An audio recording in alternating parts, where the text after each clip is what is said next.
For the past 10 years, 20 years, 30 years, Nigeria has been having challenges that are beckoning and waiting for answers and solutions.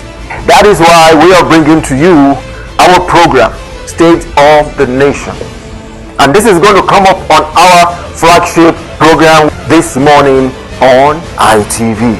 I am hereby inviting you to join me, Bola Bakare, your host, on State of the Nation, so that we can hasten the motions that brings national development.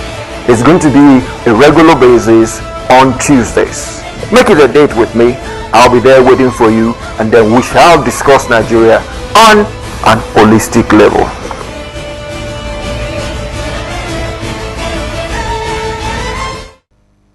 This morning we need to delve into, we need to talk about what is happening to our youths these days. How do we curtail their atrocities? How do we mitigate things that they do these days? Little wonder we have our caption this morning: cultism, ritual killings, and the Nigerian youth. News is rife out there on a daily basis. Our youths are fast becoming something else. Cultism is out there on a regular basis in tertiary institutions, in streets, everywhere, in every local government. Why is this happening?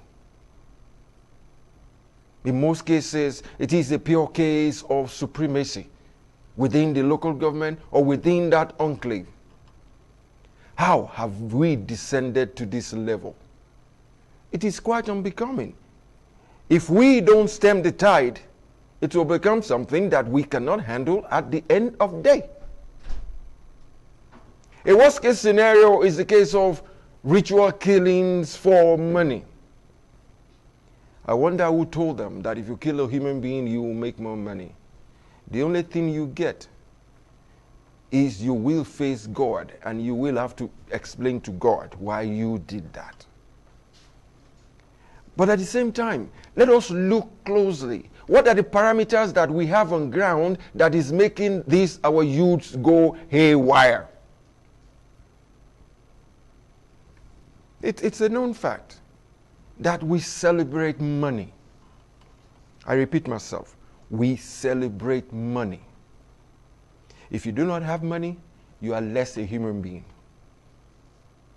Little wonder our kids have gone to the dogs by saying, oh, if it is money that is going to make me a better person, a good person in society, I am going to get it at all costs, via all means, morbidity inclusive. But I would like to say this. What and where are the sources of all this morbid aptitude and behavior? Now, we don't need to look far. If you go to all our worship centers,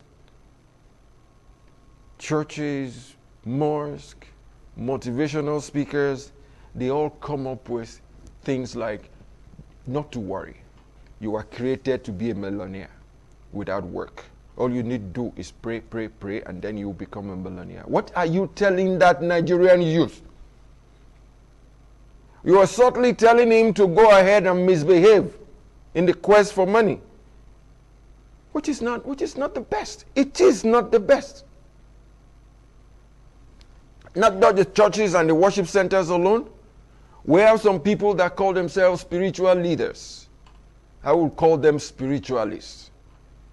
They come up with all forms of concoctions, give them to our kids, and tell them not to worry, you're going to make money. Just go ahead, do whatever.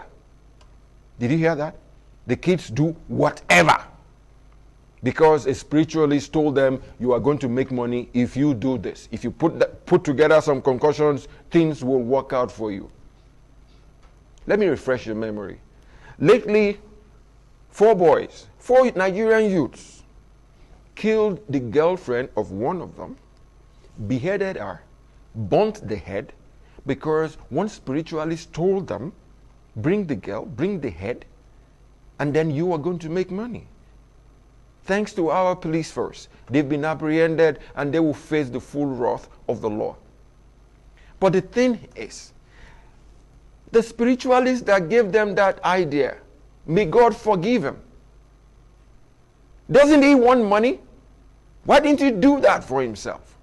Why tell our youths to go ahead and do morbid things like that? Not just that alone.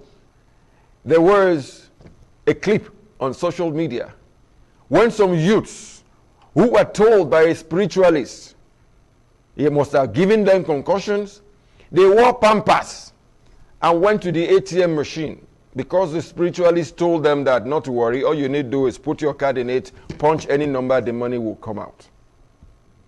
For God's sake, nothing happened.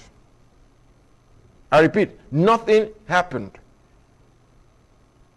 And at the back of my mind, from the look of those youths, I was saying, may God save that spiritualist, because those kids might go back to him and tell him, now, what you gave us didn't work. I am not particular about that. I am particular about the essence of why are we doing this to our kids.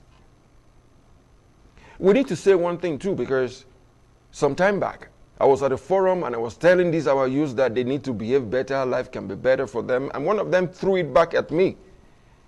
That, excuse me, sir, it was your set of elders that plundered Nigeria. Little wonder we have nothing to fall back on. Honestly, there's an element of truth in that. That brings us to a situation that, what are we going to do? Let's start by apportioning blame here.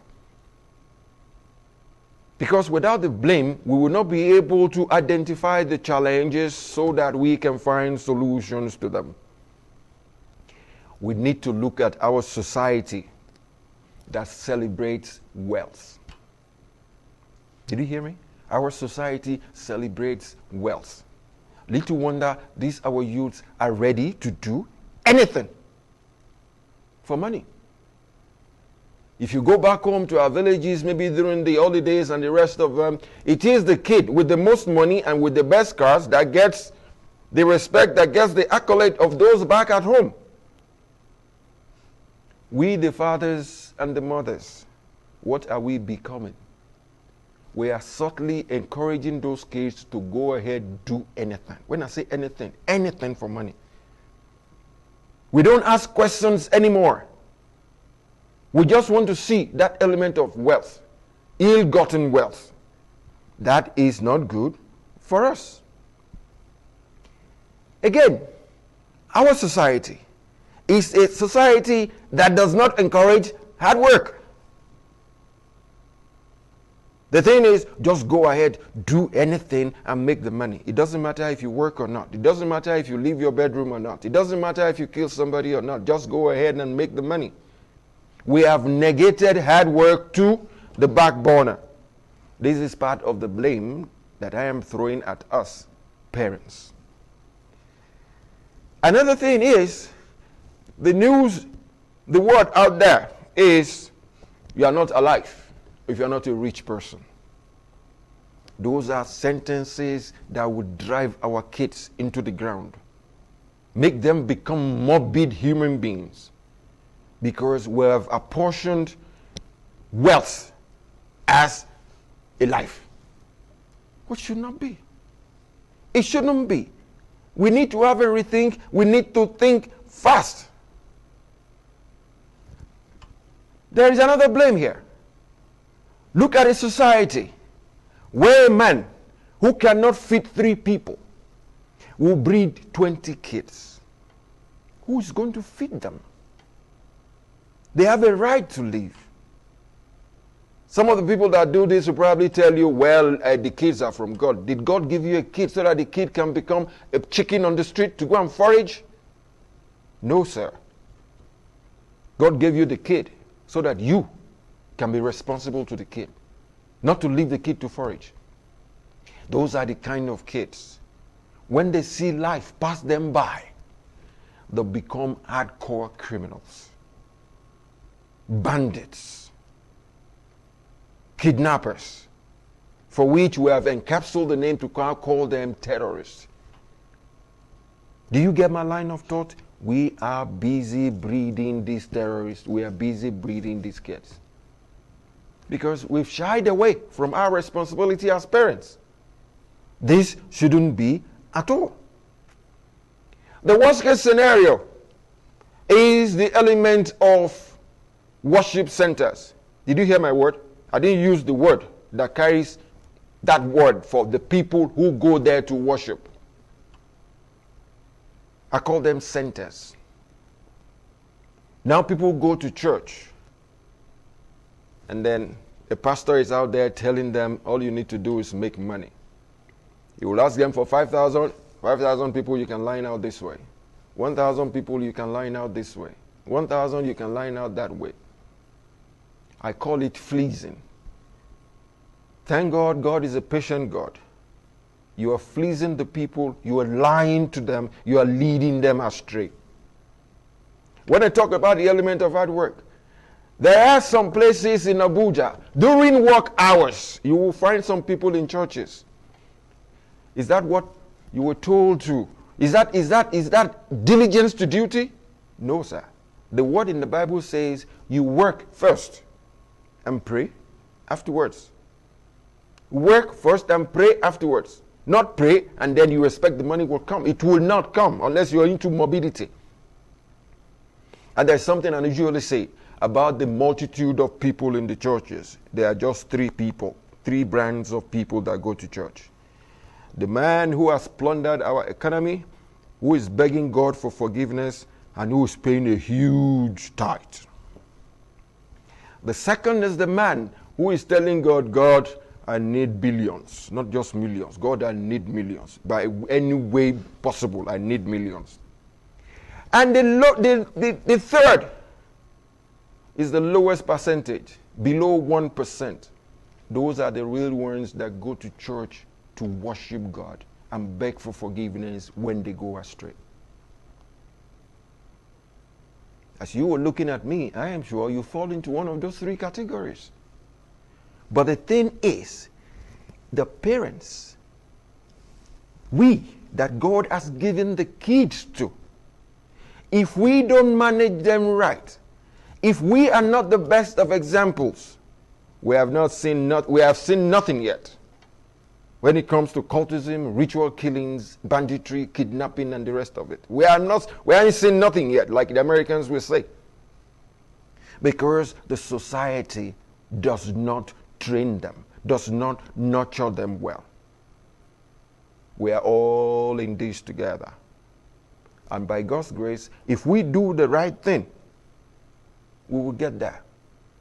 And to you, our mothers, in most cases, the men are not around this and that. It is you, our mothers, that sees what happens mostly.